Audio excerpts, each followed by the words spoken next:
This show is fucking great. Episode 2, this show is fucking great. Welcome back for some more Ozark. Quick recap, last episode we got introduced to Marty, a washer for the cartel who was also a financial advisor. We got people being killed left and right because of skimming, but Marty saved his neck by promising the cartel even more money, which he can accrue while being in the Ozarks. And the episode ended with Marty moving his whole family to the Ozarks with almost $8 million to clean and to prove he can still keep going and to try to get 500 mil in 5 years. A very loaded first episode, but incredibly interesting. Before we begin, I do want to remind you that you can get early access to my YouTube edits on my Patreon through the link in the description. If not, just make sure you subscribe or leave a thumbs up on this video if you do enjoy it. It really helps my channel reach a wider audience, and I greatly appreciate it. But now, it's time for the show. Let's go. You two are to plant yourselves here. That is your job. You're not going to be honest with us, either of you? What are we doing here? Enough already, Christ! Yeah, man, the kids know something's off to just uproot and move out of the middle of nowhere. Just nod. Yeah. Thank you. Shall we? And I'd love to not have to turn the room upside down to find the clicker. That wasn't fun. How nonchalantly the parents are acting, like it's just, you know, with us knowing how serious the situation is, they've been doing this for a long time. People cheat. It happens. It's not unique. I was unhappy. You're not exactly blameless in this. For this house, I want you to find one as nice as possible. He completely just doesn't care about any of that shit. I should have caught Bruce. I was in charge of the numbers. I should have seen it coming. But my mind was elsewhere, Wendy. Why did she have to leave the room to make a phone call? I wonder who's fucking my wife. So that's my bad. This man's coming with facts to just shut down all that bullshit she was talking about. Managing money for the cartel, you definitely need to have a clear head, and worrying if your wife's cheating or not is gonna fuck you up. My memory's crystal clear. I was there. In fact, the satisfying sound of your lover smacking the pavement is the only thing that gets me to sleep every night. Oh, shit! I can't pin down Marty's, like, personality. It's kind of ruthless, but it's caring. I don't know, he just seems like stoic. Like, it's just about the numbers. Like, it's shit adding up is all that matters. Ooh. Hey! I'm Sam Dermody. People are out for lunch right now, but... What is he doing? Ew! Bro! Yourself together. Give your girl some water. I'll meet you outside. Yeah, you got it. Give your girl some water. You intend to make money off of businesses that aren't making any? In a roundabout way. Let's get some ice on that lip.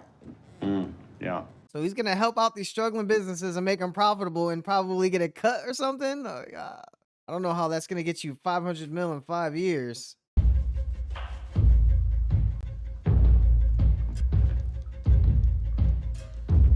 If there's more product in here. Hell yeah, I'm walking right out too. Fucking infested house.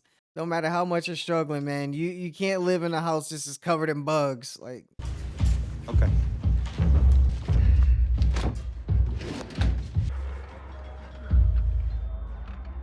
there's a shit ton of failing businesses clearly, and no one wants his help. It's beyond their grasp.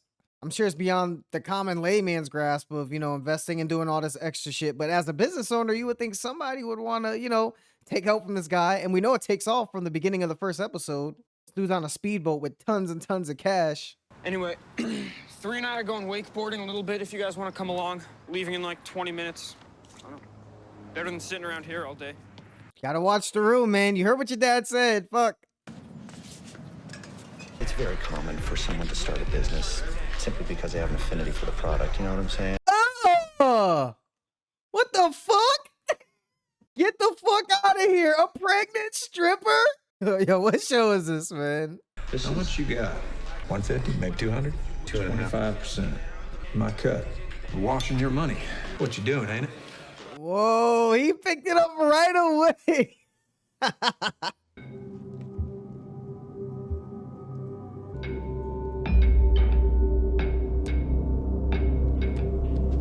What is he doing? Or thinking? Thinks journalism's a worthless degree. Isn't it? While the shark may use only 50. Don't know how I would feel about my 15-year-old daughter just going off with strangers. Especially when I told her to watch the room when we just moved there so we can find an actual place for us to stay. She's a little hard-headed. I'm selling the place under the condition that I be allowed to live here until I die. Well, there it is. I understand it's an unusual condition. Waiting for an old man to die after you buy his house and he's still living on your property? Yeah, it's pretty fucking weird. If this isn't for you, let's say our goodbyes, shall we? If it is, great. Let's call the decider to sign off. Your husband.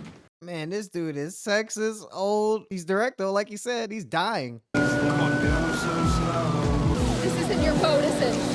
The house, college, any of it? Yo, trouble just seems to follow these motherfuckers everywhere they go.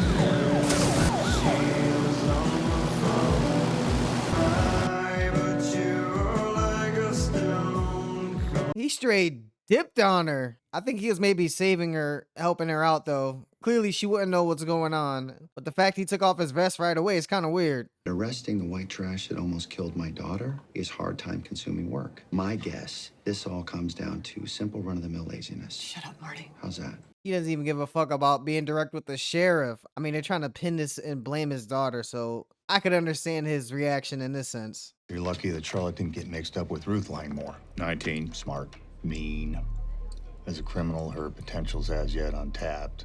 Okay, I gotta be on the lookout for this Ruth girl then. They would not have mentioned her if she wasn't some character of importance that's gonna come up eventually. You have a picture of Ruth? She is a B&E magician. Don't put down anything around her. Oh, that's the girl that's working at the hotel. Come on, man. Oh, and they're gonna think she took it, but the son actually took it.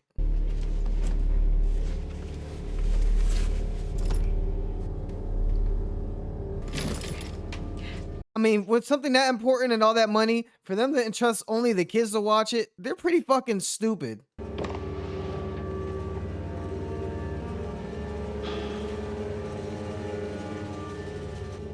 Yeah, no, you... She cleaned that fucking suitcase out and she knows they're involved in some shit that they wouldn't even want to report that money. Like he said, she has untapped criminal potential. Do I ask that much of you, Charlotte? I know where they might have gone, I just don't know how to get there. What you fishing for, son? I'm open to suggestions. Oh, so that's why they pulled her away and said, oh, we're going wakeboarding or whatever. All that was just to get them away from the room so they could check it. Sneaky motherfuckers, man. Can I give you $100 for those 5 catfish? Okay, so the first episode opened up with the catfish in those 2 containers and a whole bunch of money, so I'm assuming he's gonna recoup it. I thought that was a way down the line type of thing. All that is there is a lifetime supply of groceries and gas. That's all it is. Whose money is it, technically? His name is Omar Navarro. Oh, he's letting them know who the fuck it is. You guys need to know how big this mistake you're making is. $8 million of some drug kingpin's money? Don't worry about that. This is some shit, man. Holy fuck. The IRS, radars up, the 70-inch Samsungs. We're never going to get another opportunity like this. Damn, she's like the leader of this fucking clan. Do they threaten to rat you out for stealing the money and killing me? Because don't forget, for all this to work, you gotta kill me. And did you know that Missouri has the death penalty? Oh my God, like I didn't even think that far ahead. He's thought about this shit. This is so incredible. We're taking 20,000. It's a mistake. Fire trouble, dashed expectations. Okie doke. Deal with it. I'll let him know. Yo, this dude knows how to talk his way out of an impossible situation that he was not supposed to either get out alive or recoup his $3 million, and he fucking does it. This dude has the gift of gab, like unlike anyone I've seen in a TV show. Why do I have this feeling we both know that you'd be better off dead? Oh, this bitch is gonna be a problem. Ruth gotta go. She gotta go. Ruth gotta go.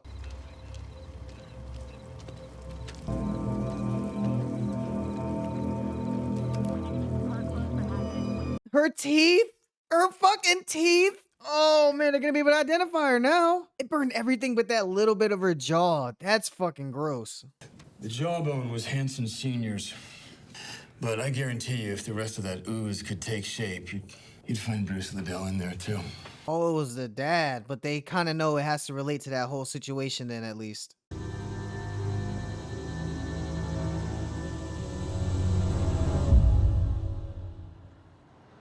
This man wants to kill himself. That's how stressful and uneasy he is right now. That's how much he just wants to be done and away from this entire situation, and I don't really blame him. Works at the Blue Cat Lodge. Nobody stays in the lodge, eats in the restaurant, or drinks at the bar. That's your kind of place, right, Dad? Well, considering the name of the episode is Blue Cat, considering the episode is called Blue Cat, I'm assuming that's the first place that takes his financial advising and finally gets this thing started off the ground, and it came from his son of all people. If I'm dead, we have something. And you live off the credit cards until the insurance company pays out, and then you take that money and you start over. And when Dell gets his $8 million back, he'll be whole. I mean, he is kind of backed into a wall in an impossible situation, faking your death for the insurance money so your family has something. That may be the most realistic and comprehensible situation.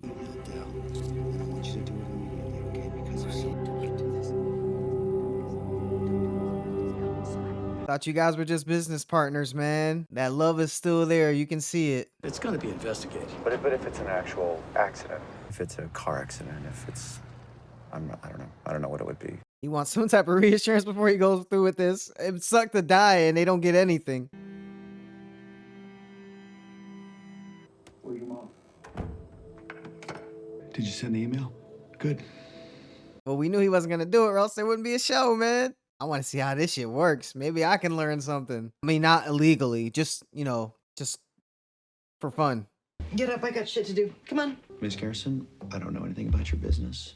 Therefore, I have no suggestions on how to improve it. Fucking shit-stained pigsty. Can't believe they're in business. Not a soul in sight. You invest. And then July rolls around, a little more money. A loan secured by the mortgage on this property. That old chestnut. These people are very hip to what he's trying to do. You would think, they wouldn't really know what's going on, especially in terms of investing in their company, but they must have seen this before or seen movies or read about it. You are, without a doubt, the biggest retard I've ever seen. Might be able to get away with that kind of crap at the dive bars you're used to going to, but not here. I won't tolerate it. You won't tolerate it. You gonna swing on them? That's a lot of tough talk. Now, I want you to apologize to that young man right now. You miserable redneck cocksucker. Oh, he's gonna get knocked the fuck out.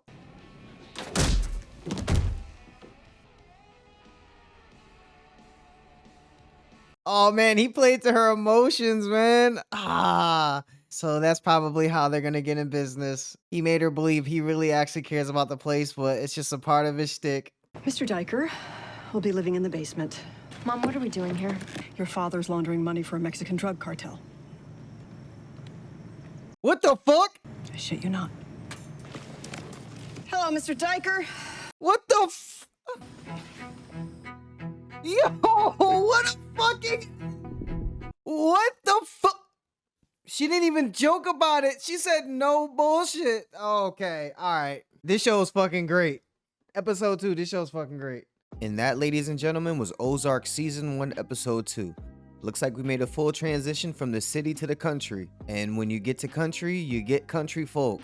And these country folk are not really what they seem. You would think they would be an easy target for a financial advisor, ton of failing businesses, but they are incredibly distrusting and very suspicious, and some of them are capable of picking up on Marty's deception right away. The shots of Marty when he's at the cliff, the coastal views, the aerial shots of the lake, that helps sell the setting of this place. This is country, super country. The daughter's kind of condescending, uppity, definitely entitled and spoiled. I have a feeling she's gonna get a reality check while they're living on Lake Ozark. In fact, you can say she's gotten one already. Being tricked into hopping on the boat and then being left there to take all the blame. She should have known better. I'm curious to see how this housing situation is gonna play into the show. To have an old guy living with you while you have your family living there and you're waiting for him to die, it's kind of weird. Everything is a shade of blue. And even when we do get some lights, like when he confronted that family in the bathroom, or his wife was speaking at the office, or his wife was speaking to the old guy at the new house, it was like a mustard yellow. It was like a sad yellow, like a brownish yellow. I think that's just a subtle way of letting us know, hey, this show, it's dark, even visually. It may be thrilling, but do not forget, at the end of the day, this is dark. The FBI is involved. Should have seen that coming, but we didn't really get any glimpse at them being a big part, like to the point where one of the agents is just gonna follow Marty to the Ozarks. The family's gonna have to be on their A game. And it's crazy that I say family because the kids know now. The mom was just straight up and direct. I don't know if I mentioned it in the first recap. I was wondering, it'd be crazy if the kids were, even if not involved, knew of what their parents were doing, and it just became commonplace for them to the point where they threw it back in their face. You know, like The Sopranos, where the daughter knew Tony was a mobster and she just threw that shit back in his face whenever she wanted to do what she wanted. What can you say to your kids? Can you really punish them when you're a drug dealer? This is crazy. This is what a way to end the second episode. And the way she told him, no bullshit. Awesome. Definitely makes you want to play that third one right away. And this dude Marty has the gift of gab. Yeah, he knows what he's talking about, but he's able to get it out instantly. Like he has this shit ready and written down, ready to go. And I don't know, it doesn't seem like he's angry. It just seems like he's frustrated. And Marty could be lying with everything he's saying, whether he's selling the pitch or just trying to talk for his life. I believe him. He says everything with such conviction, it's hard not to believe him. And that's a dangerous character. Walter White from Breaking Bad had the gift of gab, and he lasted 6 seasons when he should have died in the first one. So we all know how far the gift of gab can take you. And Saul Goodman, who's also in Breaking Bad and Better Call Saul, we see he's still alive. And Better Call Saul being a prequel to Breaking Bad, we know he doesn't die. So it's like, damn, man. Being able to talk your way out of shit, it's a very great thing. Also, Game of Thrones. Tyrion Lannister, dude's a half man, but he talks better than the best of them, and he lives longer than he should have. Can't wait to get into episode 3. What a great 2 episodes to start a brand new series. If anything stood out to you in these episodes or there was anything I might have missed, please tell me about it in the comments below. I hope you enjoyed watching my reaction. All I ask is that you leave a thumbs up and subscribe if you haven't yet. You can also get early access to my YouTube edits on my Patreon through the link in the description. You guys are the best. We're basically family now. I know you know that. That's it for me. Until next time, spread peace and love. I'm out.